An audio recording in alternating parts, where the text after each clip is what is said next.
syukur orang-orang muda mulai mau bangkit, saudara. Amin. Tetap ada di dalam kasih karunia Tuhan, ya, karena memang Tuhan mau bangkitkan orang-orang muda pada saat ini, ya, karena kita tahu sebentar lagi Dia akan datang, ya.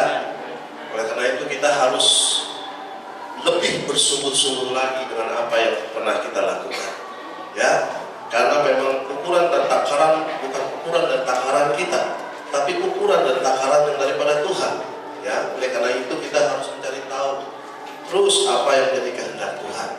Saudara Tuhan, ya, memang mulai saya ditaruh oleh Tuhan orang-orang muda yang akan jadi MC, ya, tempat ini. Karena banyak orang-orang muda di tempat ini, ya. Kita mau supaya mereka semakin hari boleh semakin kuat, ya. Firman Allah juga dalam Timotius juga berkata bahwa jangan engkau dianggap enteng karena engkau muda, jadilah engkau teladan. Jangan seorang pun menganggap engkau rendah karena engkau muda. Jadilah teladan bagi orang-orang percaya dalam perkataan, dalam tingkah lakumu, dalam kasihmu, dalam kesetiaan, dalam kesucian, ya. Orang-orang muda harus bangkit, ya, karena kita tahu turunan-turunan Tuhan harus bangkit dari zaman ini untuk boleh menyatakan kuasa Allah. Sebelum mereka dipakai oleh Tuhan, mereka harus belajar. Di mana mereka belajar? Di tempat ini, di rumah Tuhan. Baik, terima kasih. Kita mau sudah saya persiapkan satu khotbah bagi kita pada saat ini, ya.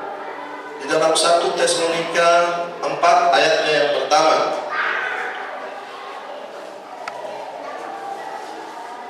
Ya. Satu ayat saja, saudara. Ya. Saya undang sekali lagi kita bagi berdiri, saya akan bacakan bagi saudara. Akhirnya saudara-saudara, kami minta dan nasihatkan kamu dalam Tuhan Yesus. Kamu telah mendengar dari kami bagaimana kamu harus hidup supaya berkenan kepada Allah. Hal itu memang telah kamu turuti, tetapi baiklah kamu melakukannya lebih bersungguh-sungguh lagi. Silakan. Nasihat Rasul Paulus kepada jemaat di Tesalonika. Rasul Paulus menasihatkan kepada jemaat di Tesalonika. Akhirnya, saudara-saudara, ini Paulus tahu apa yang harus dia katakan kepada jemaat ini, ya. Kami minta, Rasul Paulus minta kepada jemaat di Tesalonika, karena firman ini tidak berlaku hanya kepada jemaat di Tesalonika, tetapi firman ini berlaku bagi kita juga. Dia minta kepada kita dan menasihatkan kita dalam Tuhan Yesus. Jadi Paulus tidak main-main. Jadi dia minta dan nasihatkan dalam Tuhan Yesus. Kamu telah mendengar dari kami bagaimana kamu harus hidup. Jelas di jemaat Efesus, Rasul Paulus mengatakan bahwa perhatikanlah bagaimana kamu hidup. Jangan seperti orang bebal.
supaya kita semua berkenan kepada Allah. Dan kita tahu Rasul Paulus adalah bintang pada zaman yang pertama, yaitu zaman Efesus. Ya, dia menganjurkan kepada setiap zaman, ya, supaya kita berkenan kepada Allah. Hal itu memang telah kamu turuti. Jadi dia tahu bahwa ya zaman Efesus telah menurutinya. Ya, semua telah kita lakukan. Firman Tuhan telah kita lakukan semuanya. Tetapi ingat satu perkara. Lihat yang ada sekali. Tetapi baiklah kamu melakukannya lebih bersungguh-sungguh lagi. Jelas? Ya. Berarti jangan-jangan ada orang yang tidak bersungguh-sungguh. Kita koreksi lagi ke dalam. Ya. Apa yang membuat kita tidak bersungguh-sungguh? Ya. Semalam saya bicara dengan orang-orang muda. Ya. Kalau ada di antara kalian orang-orang muda sudah ada satu gap atau hati yang tidak enak di antara satu dengan yang lain, maka iblis akan masuk. Demikian juga di tempat ini. Kalau sudah ada hati yang tidak sejahtera, maka iblis pun akan masuk. Nah, jadi baiklah kita melakukannya lebih bersungguh-sungguh lagi. Kalau kita dipercayakan oleh Tuhan, jangan setengah-setengah kita melakukannya. Bahkan kita lebih lagi bersungguh-sungguh. Nanti kita lihat Tuhan yang akan memberkati saudara. Amin. Ya. Karena hal ini juga telah saya lakukan. Ya. Walaupun hanya kita mengatur-ngatur bangku atau begitu, kita lakukan dengan sungguh-sungguh. Jangan ada pernah kita bersungguh-sungguh dalam hati kita. Nah, Tuhan mau supaya kita semuanya itu lebih sungguh-sungguh lagi. Karena ya kita tujuan kita mau berkenan kepada Allah. Ibadah pun juga kalau disertai dengan ketidaksungguhan juga bahaya. Saya diingatkan oleh Tuhan tadi untuk mengatakan hal ini kepada saudara. Ya. Diingatkan saudara. Saya sudah tulis di sini. Ya. 3 hal yang tidak boleh dilakukan di dalam ibadah. Ya. 3 hal yang tidak boleh dilakukan. Ya. Yang pertama,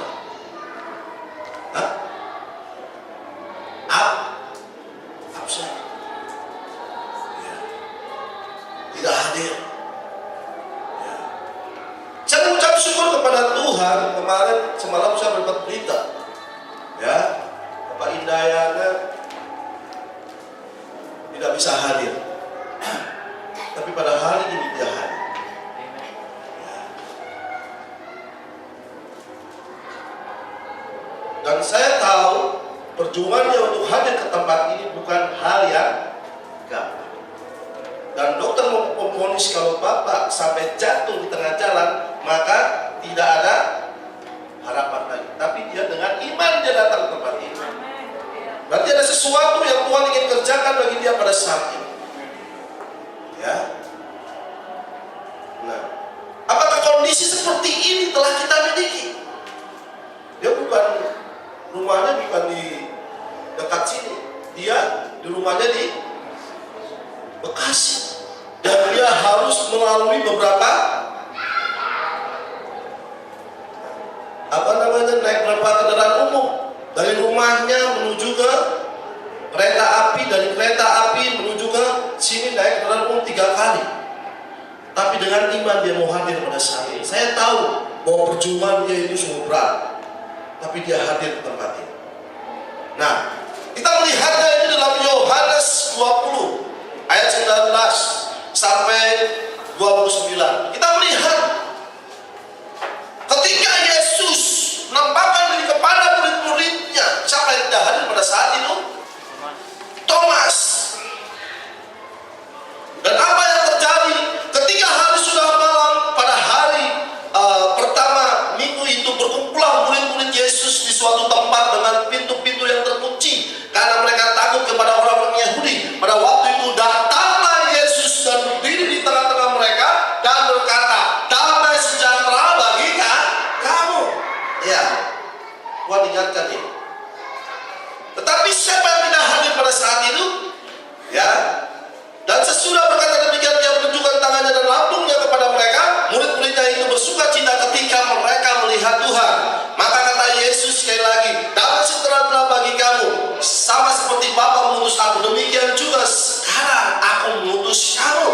Dan sesudah berkata demikian, ia menghembusi mereka dan berkata, terimalah Roh Kudus. Jika kamu mengampuni dosa orang, dosanya diampuni, dan jika kamu menyatakan dosa orang tetap ada, dosanya tetap ada. Tetapi Thomas, seorang dari ke-12 murid itu yang disebut Didimus, tidak ada bersama-sama mereka ketika Yesus datang ke situ. Akibatnya apa? Thomas tidak percaya. Ini akibatnya, ya, karena dia tidak ada, karena dia tidak hadir pada saat itu. Kemana Thomas? Ya, kemana Thomas pada saat itu? Pada waktu Yesus datang, dia tidak hadir. Macam-macam segala urusannya yang dia kerjakan di luar, sehingga dia tidak percaya. Dan dia berkata, ya, aku tidak percaya. Ayat selanjutnya. Maka murid-murid lain itu berkata, lain itu, ya. Maka kata murid-murid yang lain itu katanya, kami telah melihat Tuhan. Tetapi Thomas berkata kepada mereka, sebelum aku melihat bekas paku pada tangannya, dan sebelum aku menunjukkan jariku ke dalam bekas paku itu, dan menunjukkan tanganku ke dalam lambungnya, sekali-kali aku tidak akan percaya. Ini yang terjadi. Thomas akhir zaman. Lihat Bapak Ibu.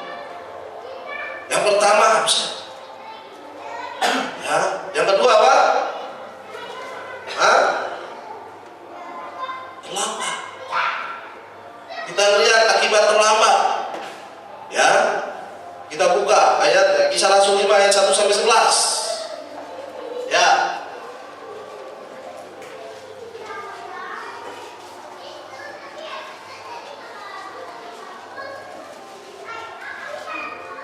Ada seorang lain yang bernama Ananias. Ia beserta istrinya Safira menjual sebidang tanah. Dengan setahu istrinya, ia menahan sebagian dari hasil penjualannya itu, dan di sebagian lain dibawa dan diletakkannya ke depan kaki rasul-rasul. Tetapi Petrus berkata, Ananias, mengapa hatimu dikuasai iblis sehingga kau berdusta, mendustai Roh Kudus dan menahan sebagian dari hasil penjualan tanah itu? Selama tanah itu tidak dijual, bukankah itu tetap kepunyaanmu? Dan setelah dijual, bukanlah hasilnya tetap dalam kuasamu? Mengapa kau merencanakan perbuatan itu dalam hatimu? Engkau bukan mendustai manusia, tetapi engkau mendustai Allah. Ketika mendengar perkataan itu, rebahlah Ananias dan putuslah nyawanya. Maka sangat takutlah semua orang yang mendengar hal itu. Lalu datanglah beberapa orang muda. Mereka mengapani mayat itu, mengusung keluar dan pergi menguburnya. Kira-kira 3 jam kemudian masuklah ke sini Ananias, tetapi dia tidak tahu apa yang telah terjadi. Akibat apa? Akibat sahabat, istri Ananias ini, Safira ini terlambat. Itu yang kedua. Dan yang ketiga, ngantuk. Ya, bisa ya orang ngantuk di dalam gereja. Ya, Kisah Rasul 20 ayat 8 sampai 12. Bagaimana seorang muda yang duduk di pinggir rumah, di jendela rumah, ketika Paulus berkhotbah, mengajar, dan akhirnya dia terkantuk dan akhirnya dia jatuh ke bawah dan mati. Ya. 3 hari yang harusnya sudah kita lewati, karena menurut waktunya kita bukan lagi selalu diajar. Seharusnya kita sudah menjadi pengajar, tapi kita masih diajar. Ada perkembangan, ada kemajuan kita di dalam Tuhan terlihat dari apa? Dari apa yang kita lakukan. Ya. Nah,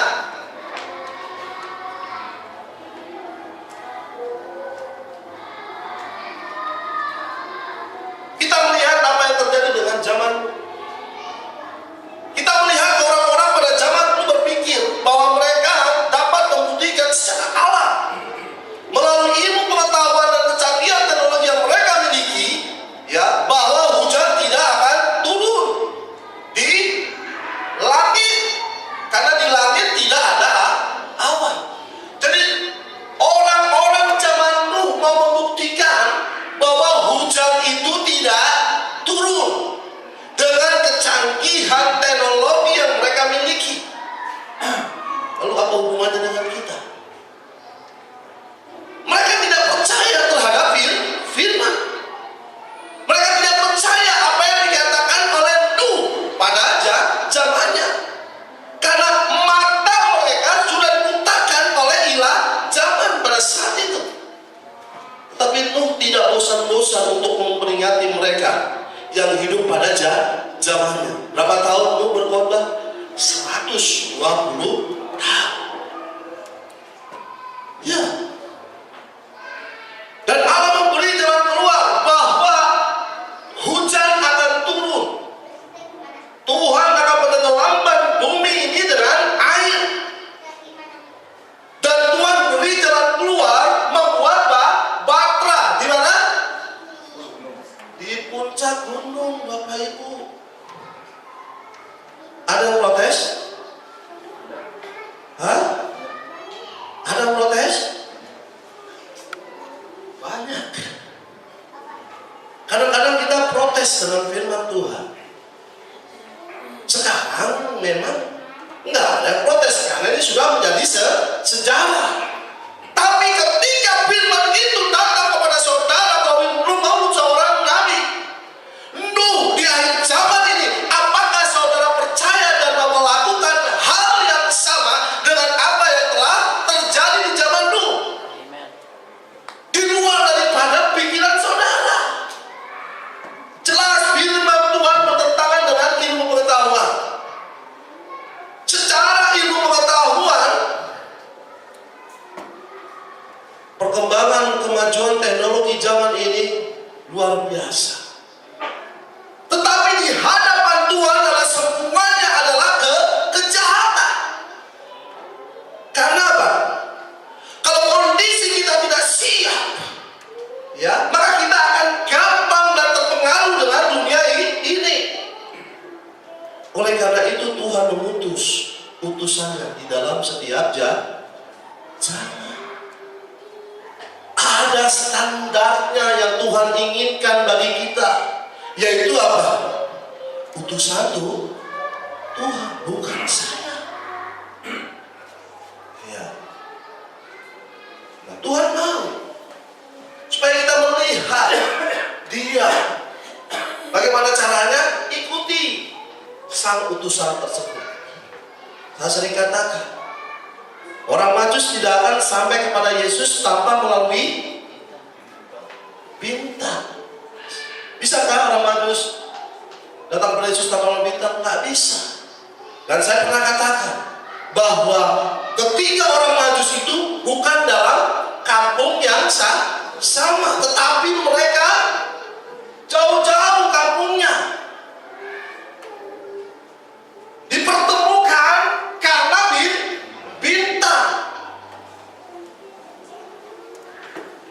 kita semua lain. Banyak sini beda suku. Betul? Kita dipersatukan karena siapa? Karena kita mengikuti bintang di akhir zaman ini. Kita dikumpulkan menjadi satu. Untuk apa? Untuk berjalan bersama-sama mengikuti bintang tersebut. Karena hanya dengan bintang tersebut kita akan sampai kepada tujuan. Saya terus terang, kalau ada orang yang tidak mau membaca pesan Tuhan di zaman ini, udah salah kaprah. Kenapa saya bilang? Itulah bintang yang sedang berjalan. Ya, bukan diusahakan wajib hukumnya. Banyak ya Pak, nanti saya usahakan baca. Jangan usahakan. Ya, karena kita tanpa makan nggak akan kita bisa berjalan. Harus Bapak Ibu, harus kita lakukan. Nah, baik, kita akan buka sekarang.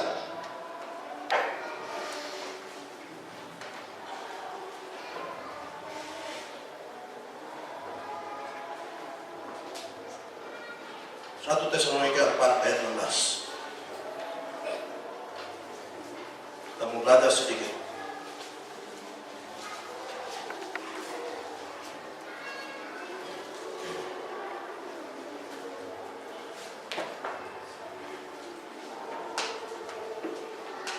Satu Tesalonika 4 ayat yang ke-16.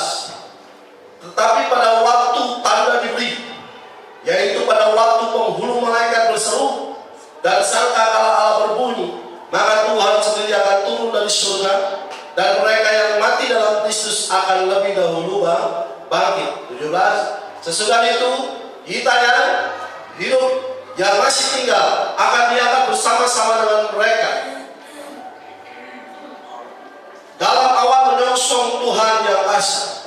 Demikianlah kita akan selama-lamanya bersama-sama dengan Tuhan. Kita lihat ayat 16. Di sini jelas, sebab pada waktu tanda diberi. Ya, tanda. Jadi signs. For the Lord himself shall descend from heaven with a sound. Yaitu pada waktu penghulu malaikat berseru. Sound. Ada seruan. Kita tahu siapa yang berseru ini? Matius 25 ayat yang ke-6 di sini dikatakan, pada waktu tengah malam terdengar orang yang berseru-seru, mempelai datang, song-songlah dia. Suara seruan itu telah nyata bagi kita, dan dia telah berseru.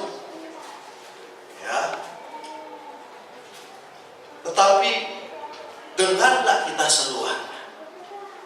Ya, dia telah berseru. Lukas 17 ayat 30. Ya, sebagaimana kita baca saja.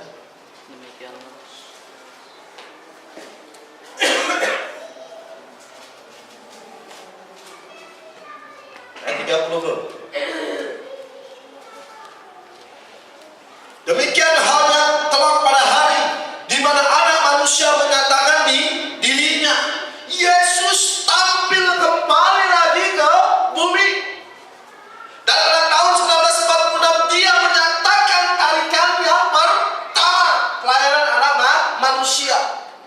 Dan tepat pada tahun 1946 Israel menjadi sebuah bangsa. Ya, kalau saudara nggak menyimak, saudara akan mengerti. Ya, saya berusaha pelan-pelan. Ya, suara orang yang berseru-seru itu telah menyatakan dirinya. Yesus menyatakan dirinya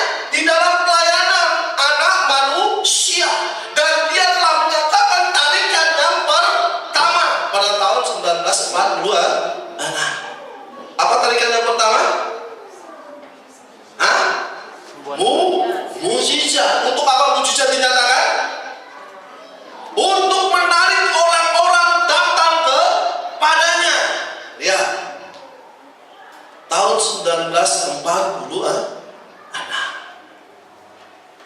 Ya.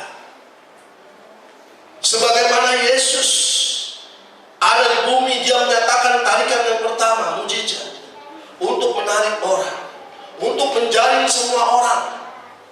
Sama seperti seorang nelayan, ketika dia menebarkan apa? Jalanya. Apa yang ada di dalam jala itu? Hah? Ikan. Apalagi? Kepiting. Apalagi? Hah? Udang. Apalagi? Cumi. Apalagi? Keong. Ada keong? Ada keong. Keong laut ada. Nah, saudara, dari yang mana sekian ikan ini? Apakah ikan? Apakah cumi? Apakah keong? Ada juga sendal, jepit. Betul nggak? Semua ditarik. Iya. Kalau nelayan ini maunya ikan, dibuang semua, saudara. Pelayanan yang pertama, tarikan yang pertama telah dinyatakan Tuhan untuk menarik semua orang. Sama seperti Yesus, dia memberikan apa? Makan roti dan 2 ekor ikan. 5 roti 2 ekor. Ada berapa orang? 5.000 orang. Betul? Pastikan saudara, ikan apa keong? Apa sendal jepit? Ya. Kalau saudara ikan, pasti saudara akan diambil. Ya, oleh Tuhan. Amin. Ya. Kalau saudara keong, akan dibuang. Apalagi sendal jepit. Pastikan. Ya. Nah, tahun 1946, tahun 1950, Tuhan menyatakan tarikan yang kedua. Apa itu? Membaca isi hati, pikiran manusia. Sama seperti Yesus pada waktu di sumur. Dia bertemu dengan siapa? Perempuan Samaria. Siapa itu? Seorang pelacur. Kondisinya ini sama dengan saudara dan saya. Kita itu di hadapan Tuhan itu pelacur. Kita sudah berzina dengan, betul nggak? Tetapi Tuhan tahu hati perempuan Samaria ini. Panggil suamimu, katanya. Ya, aku tidak punya suami lagi. Benar kata, kamu tidak punya suami. Ya. Dan suamimu itu yang kamu hidupilah suami yang ke. Ya.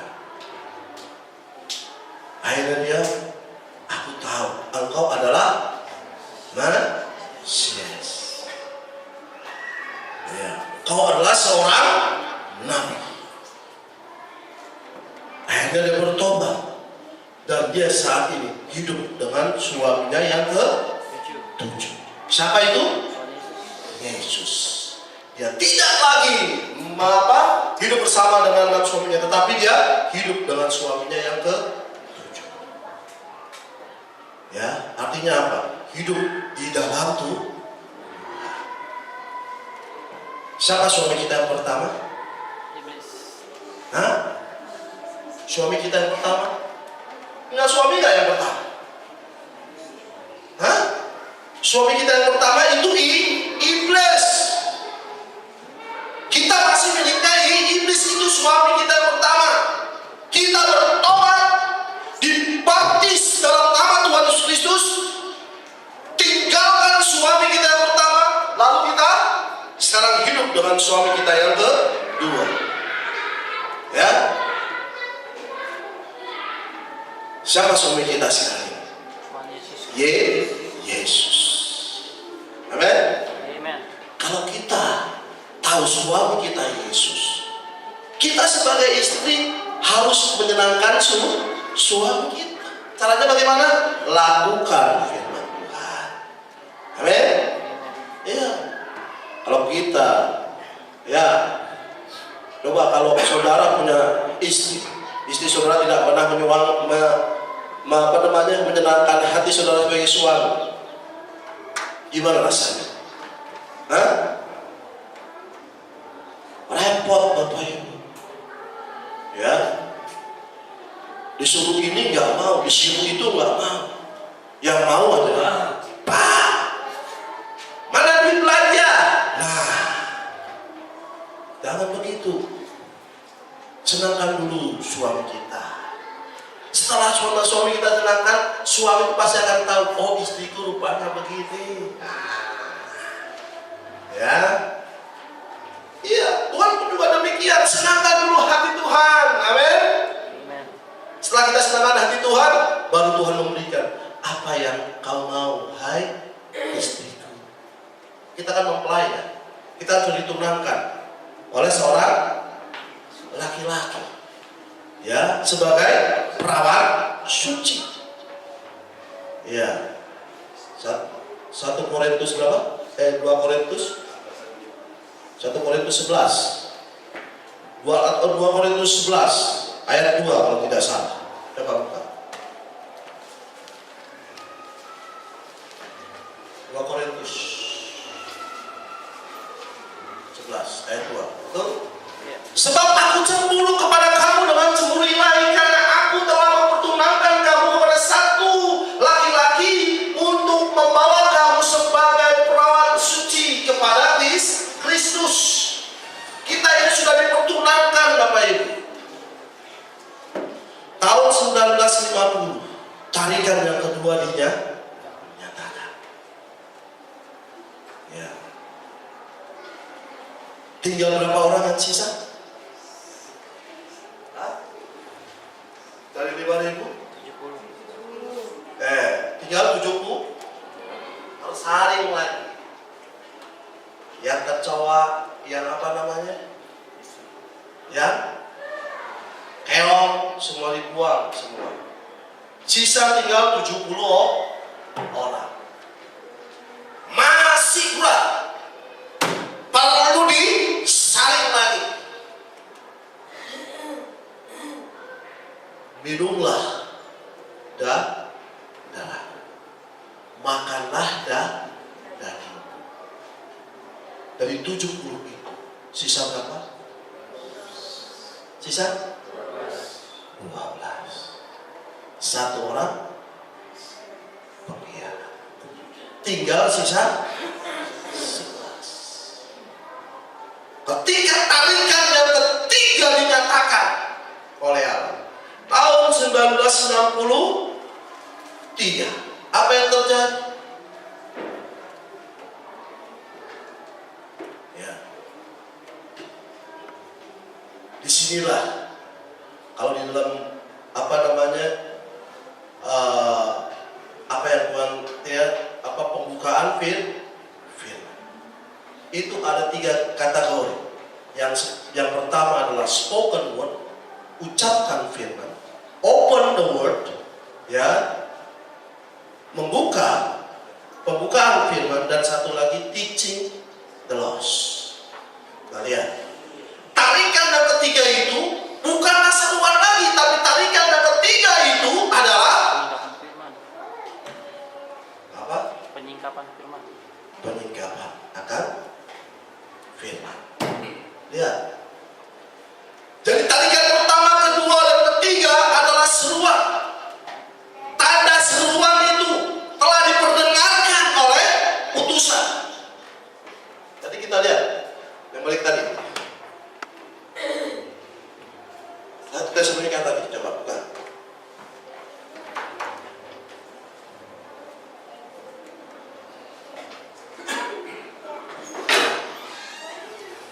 Ya,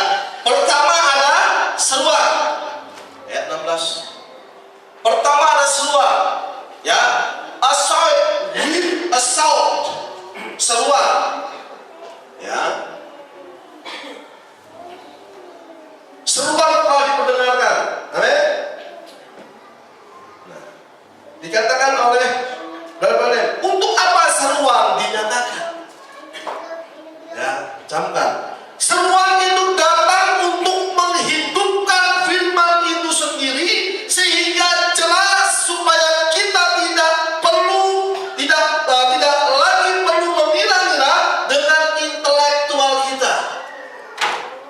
Nggak perlu lagi kita menafsirkan firman. Seruan itu datang supaya semuanya itu jelas. Dan apa yang telah diserukan oleh Nabi Tuhan tidak ada lagi yang tersembunyi, sudah jelas. Wahyu 10 ayat 7 apa bunyinya? Tetapi pada waktu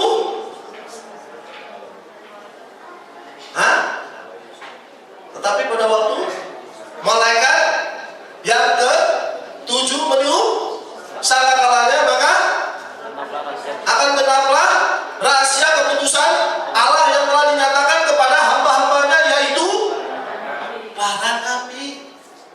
Jelas. Jadi tidak ada lagi rahasia yang tersembunyi, semuanya sudah clear. Karena orang yang berseru-seru itu telah datang dan telah memperjelas daripada Alkitab ini, firman ini. Seruan itu datang untuk menghidupkan firman itu, sehingga jelas, supaya tidak ada lagi kira-kira ini firman ini berbunyi apa ya? Anda jelas semuanya. Itu diperdengarkan tahun 1963 dengan pembukaan firman. Nah, suara itu telah berbunyi. Amin. Nah, lihat apa yang terdengar sekarang. 1 Tesalonika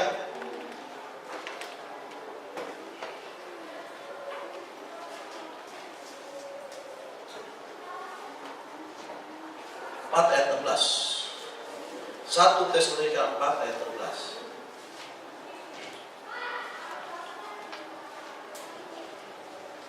Ya, setelah with a sound, with a voice of archangel, setelah seruan ada suara. Harus jelas ini. Kalau di situ cuma suara seruan dengan trompet. Tapi ada seruan, ada suara. Suara ini suara siapa? Hah? Suara siapa? Mempelai. Ya. Kalau saudara sini tercatat sebagai suara malaikat, itulah suara mempelai. Mempelai akhir zaman. Nah, kalau saudara nggak pernah baca akan pesan Nabi, gimana saudara mau menyuarakan? Nggak bisa, Bapak Ibu. Dari mana asalnya? Apalagi kita mau memerintah. Kalau ada saudara kita yang bicara dengan saya, ya, gimana Tuhan mau mengingatkan kita pada waktu kita ada masalah firman? Kalau kita tidak pernah baca firman, ya akan bisa. Harus baca dulu, baru Tuhan akan mengingatkan. Ini loh firman yang telah kamu baca dulu, ini loh jalan keluarnya, ini loh. Nah, dan dikatakan oleh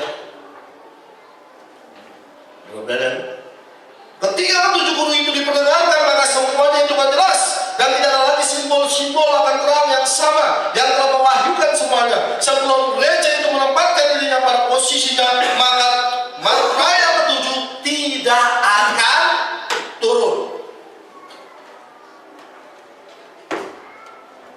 Ya, jadi pastikan gereja menempatkan pada posisinya.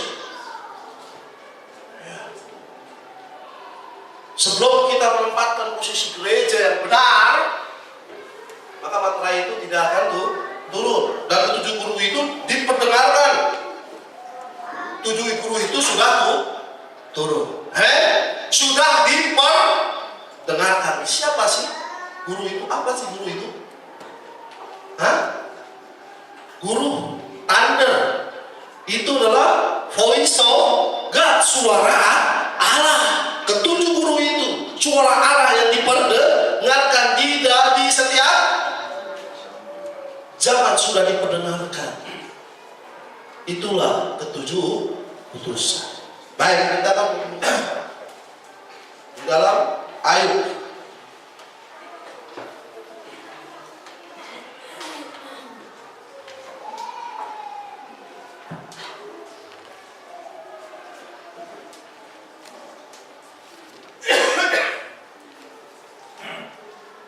Ayub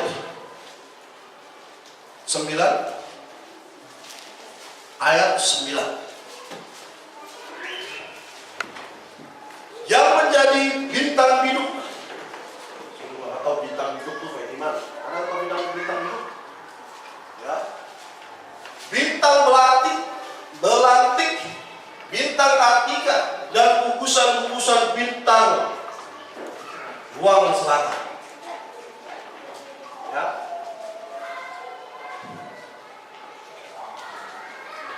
Apa maksudnya?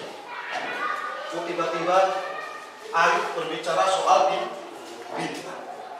Ini ada sangkut pautnya semua. Ya. Which make Arcturus, Orion, and Pleiades, and the chamber of the south.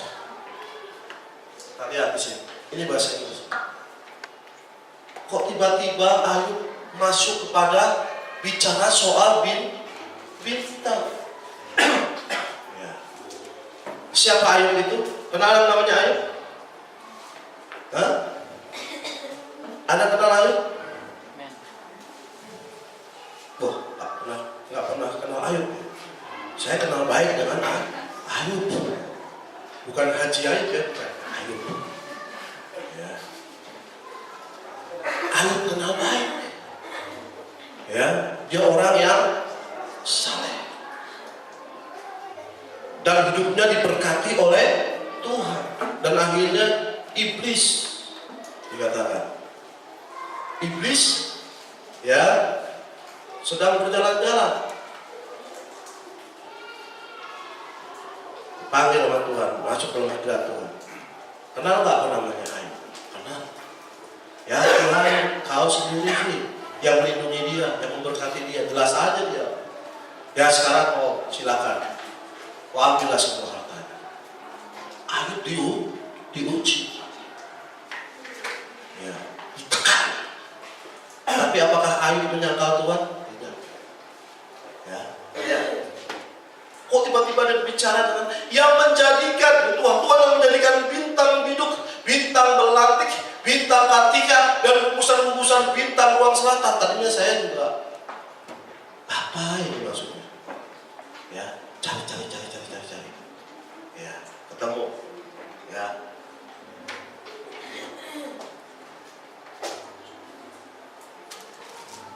Nanti kita akan membahas ini.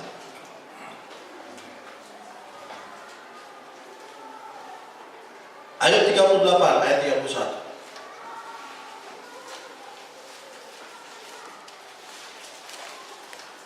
Siapakah itu? Pleiades ini. Ya. Bintang Kartika. Kalau dalam bahasa Inggrisnya Kartika. Ya, kok bisa disebut Pleiades? Dalam bahasa Inggrisnya Kartika. Apa sih itu bintang Kartika itu? Berapa bintang kok ada S-nya? Ya kan? Pleiades. Ya. Dapatkah engkau memberkas ikatan bintang Kartika dan membuka belenggu bintang belantik?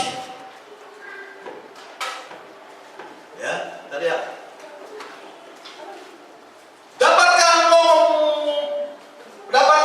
memberkas ikatan bintang Kartika dan membuka belenggu bintang belantik? Can you bind the sweet influence of the planets or loose the bands of Orions? Ya. Cans. Ya. Cans ini apa ya?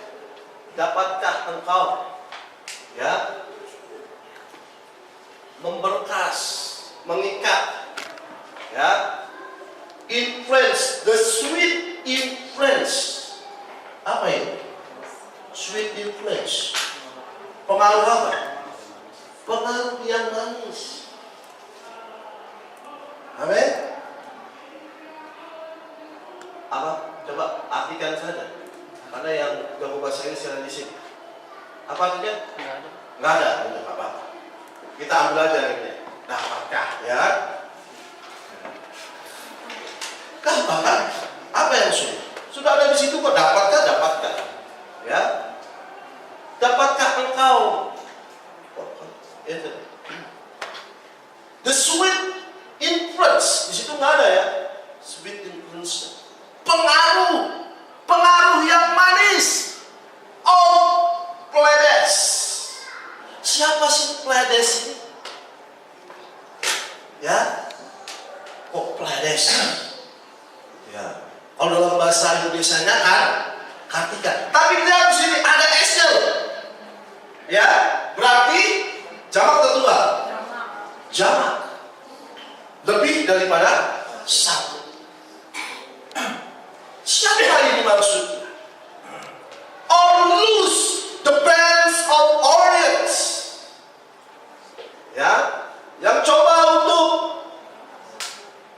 menghilangkan atau membuka ya belenggu ya daripada Orients. Siapa Orients ini? Ya, Orion. Ya, harus Orion, bukan Oreo ya. Beda. Perhatikan sekarang. Ini Orion. Ya, Orion. Bukan Oreo. Kalau Oreo itu makanan. Ya. Kita lihat. Siapa ini Pleiades? Dan siapa ini Orion? Disebutkan. Kalau bintang Kartika memang ada. Ya, yaitu tapi maksudnya apa sih Pleiades? Baik, kita buka lagi di dalam Amos 5 ayat 8. Amos 5 ayat 8. Sudah ketemu?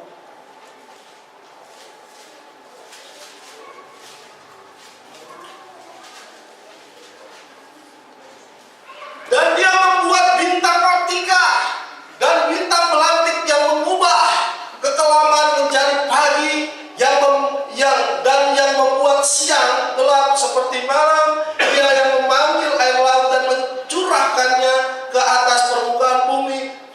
Tuhan itulah namanya. Tanda bahasa Inggrisnya.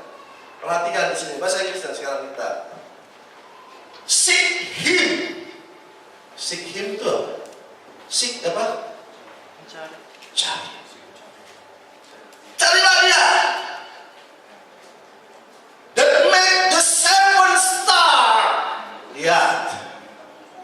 Ya. Lihat. Seek Him that make the seven star. Apa? 7 bintang. Sudah paham maksudnya? Sudah menyambung kemana? Jadi Pleiades itu adalah 7 bintang and Orion. Orion ini siapa? Ya, dikatakan dia mengubah and turn the shadow of death in the morning.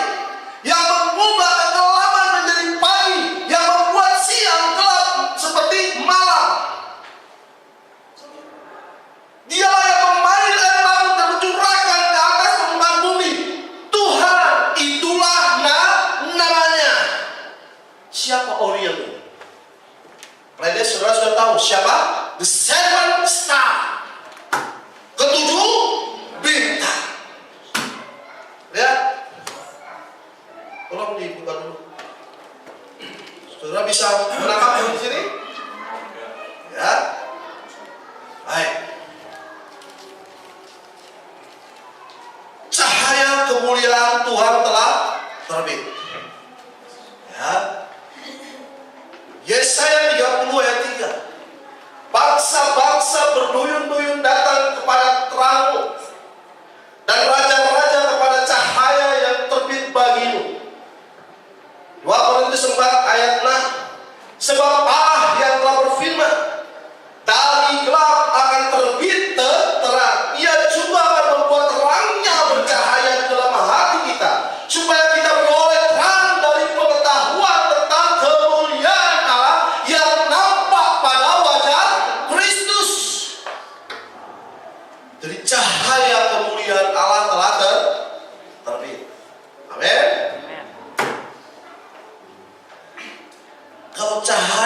kemuliaan Allah telah terbit.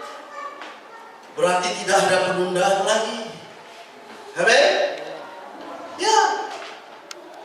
Karena kemuliaan itu telah dinyatakan melalui setiap utusan untuk menyatakan firman pada zamannya. Ya, terus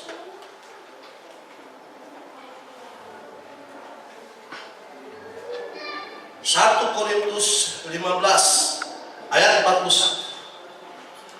Kemuliaan matahari lain daripada kemuliaan bulan. Amin.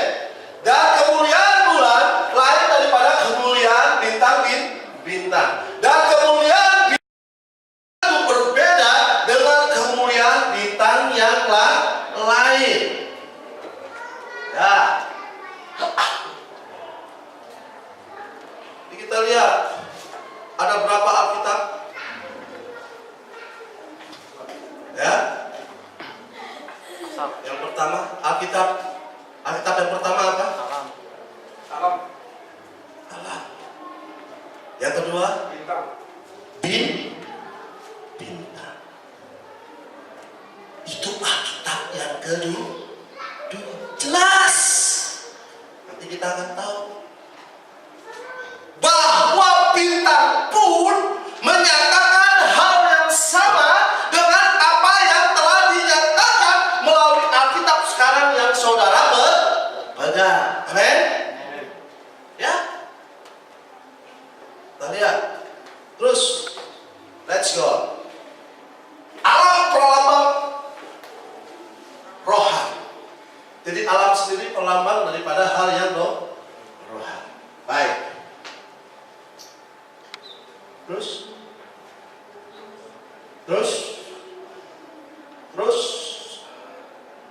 ya, lihat. Kalau alam adalah perlambang daripada yang rohani, kita tahu Alkitab sebelum ada ini melalui bintang. Jadi Alkitab orang Majus apa? Bintang. Dia bisa tahu dengan bintang besar itu dia bertemu dengan Yesus, raja dari segala raja. Tapi si Herodes mau berbuat curang sama orang Majus. Nanti kalau sudah ketemu dengan raja dari raja, datang lagi kamu ke mari supaya aku datang mau menyem. Tetapi malaikat Tuhan berbicara kepada orang Majus. Ya, penjagaan Tuhan. Nah, Sun itu matahari. S-U-N. Memancarkan terang. Jadi matahari itu yang memancarkan terang. Betul? Bintang atau tanda di langit, perbintangan berhubungan dengan bumi. Jadi bintang-bintang langit itu senantiasa berhubungan dengan bumi. Ada maksudnya itu. Next, saya akan belajar tentang hal ini. Kok belum, sabar. Nah, masih banyak ini. Dan dulu mau pulang, tenang aja. Saya lihat tadi di belakang ada makanan masalahnya. Sampai mau makanan saya nggak tahu siapa. Tenang dulu. Iya, perlu semangat ya, tenang, sabar orang muda. Ya. Nah, bulan ada punya cahaya dia? Tidak. Bulan itu pantulan cahaya daripada matahari. Nah, matahari S-U-N. Nah, kalau secara rohaninya apa? S-O-N. Itulah anak Allah. Siapa? Yesus. Yang punya cahaya, yang punya terang itu hanya Yesus. Nabi pun tidak punya terang. Dia terangnya dari Yesus. Setelah itu dia pancarkan kembali kepada umatnya. Ya, yang ada punya terang itu adalah Yesus. Dan bulan adalah pantulan matahari. Bulan lambang daripada gereja. Jadi kita bulan-bulan semua. Ya. Bulan-bulannya Tuhan. Nah, apa yang harus kita lakukan? Kita harus memancarkan pantulan daripada anak Allah itu, daripada Kristus.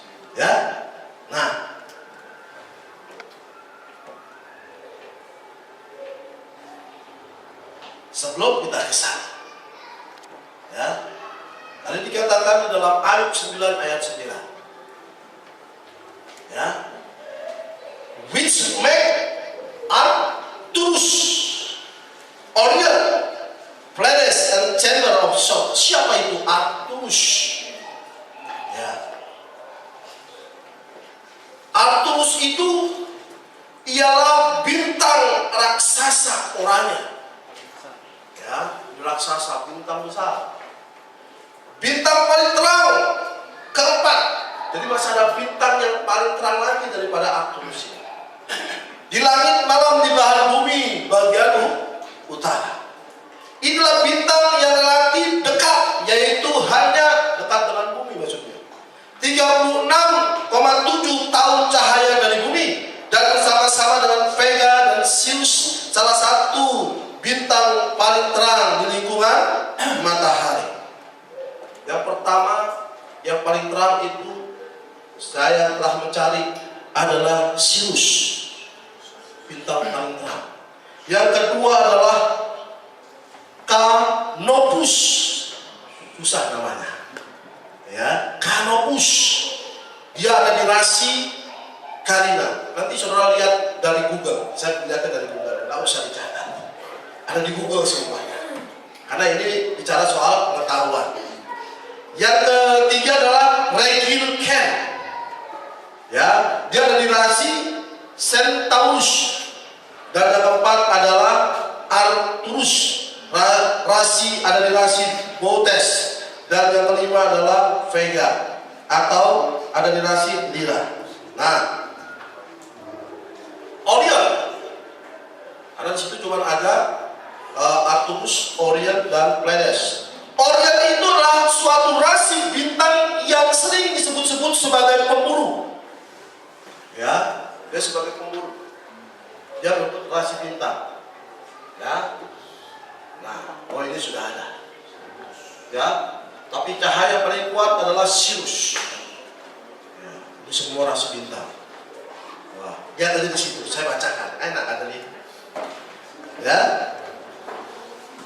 Rasi ini mungkin merupakan rasi yang paling terkenal dan mudah dikenali di angkasa. Jadi ini sudah terkenal, Orion ini. Dan semua ahli perbintangan tahu, ya. Rasi bintang ini terang, terletak pada ekuator langit dan terlihat dari seluruh dunia, sehingga membuat rasi ini dikenal secara luas. Orion. Siapa yang nggak kenal namanya Yesus? Nah, ada nggak kenal namanya Yesus? Seluruh dunia ini tahu siapa namanya Yesus. Bahkan setan pun tahu siapa Yesus, sama halnya dengan Orion. Amin. Mengerti maksudnya? Ya. Kalau saudara tidak mengikuti, saudara tidak akan mengerti. Sedangkan Pleiades, ya, Pleiades adalah nama. Nama Pleiades berasal dari bahasa Yunani kuno. Mungkin berasal dari plain, berlayar. Karena pentingnya booster di pembatas musim berlayar di laut Mediterania. Musim navigasi dimulai dengan matahari. Mereka naik. Namun nama itu kemudian mitologis sebagai nama dari 7 bersaudara ilahi yang namanya dibayangkan berasal dari ibu mereka, Ploino. Efektif berarti putri Ploino. Ya, jadi 7 bintang, the 7 star. Ini bahasa Yunani. Sama sih. Ya, nah kita melihat apa satu tahunnya ini. Terus, nah inilah rasi bintang Orion. Ya, ada 7 bintang. Nah ini yang disebut, inilah Orion, rasi bintang Orion. Ya, ya kita lihat di Orion ini. Nah ini di perbintangan ini adalah terkenal di dalam perbintangan ini, ya, rasi yang paling terkenal. Tidak ada semua orang yang tidak tahu rasi bintang Orion sama dengan Tuhan kita Yesus Kristus. Tidak ada orang yang tahu siapa itu nama daripada Yesus. Ya. Nah terus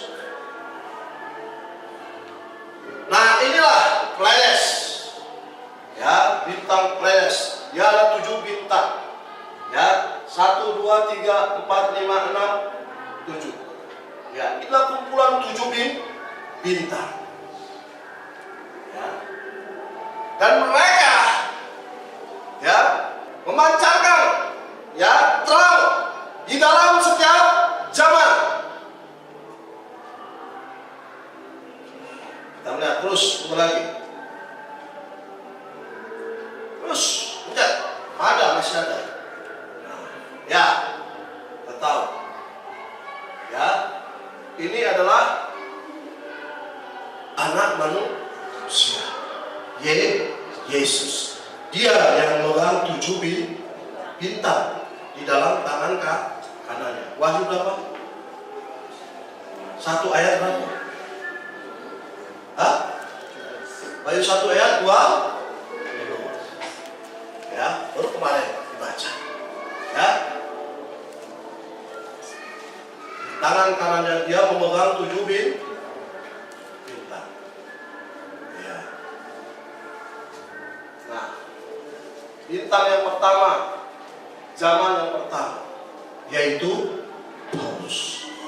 Bintang yang kedua, yaitu Irenaeus. Dalam zaman 9. Tahun berapa? 170 sampai 300.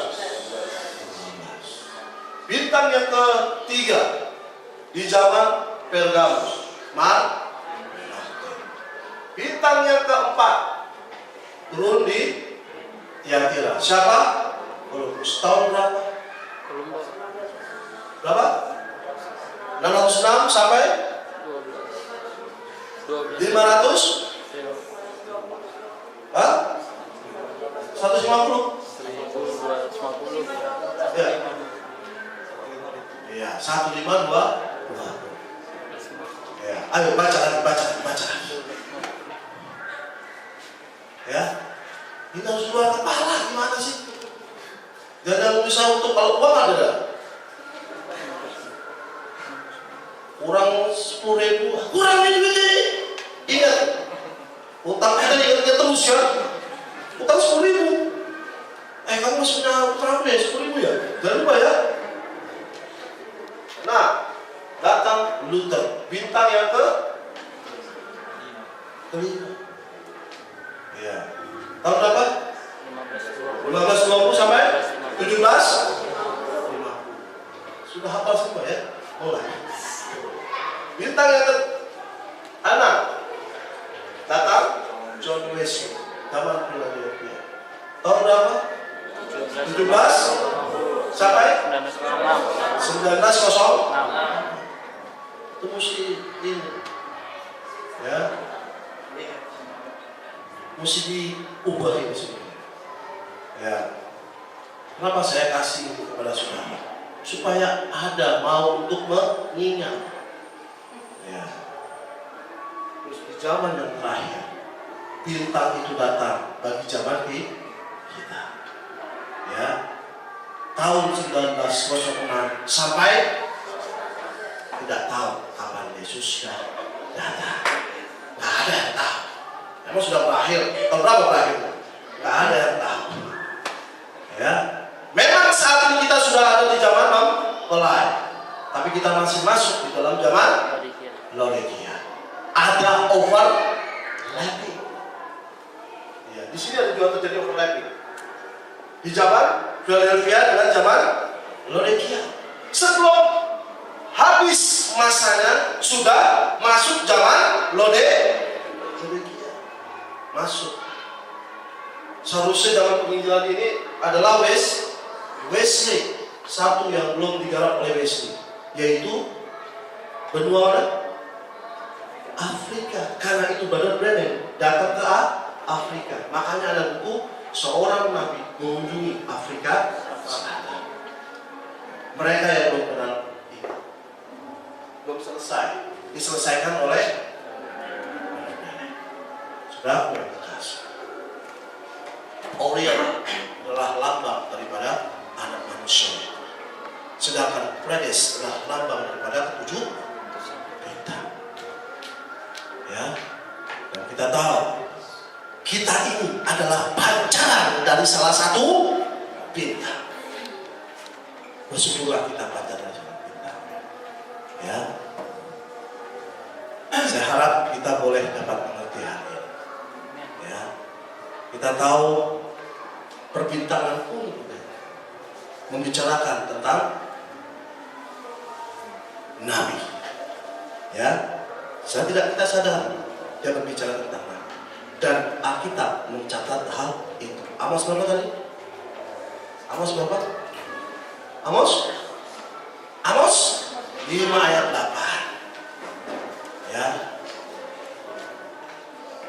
Ya. Baik. Saya kira sudah cukup. Sudah habis di sini, sudah habis. Saya teruskan.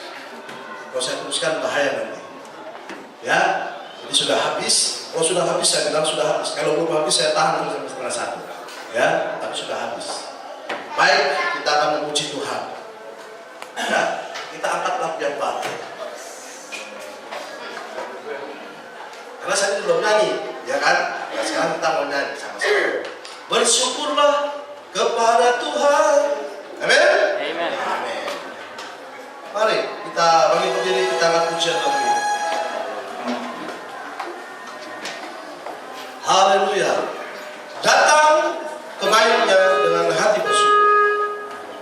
Yang sudah bisa, tolong suaranya diangkat yang kencang.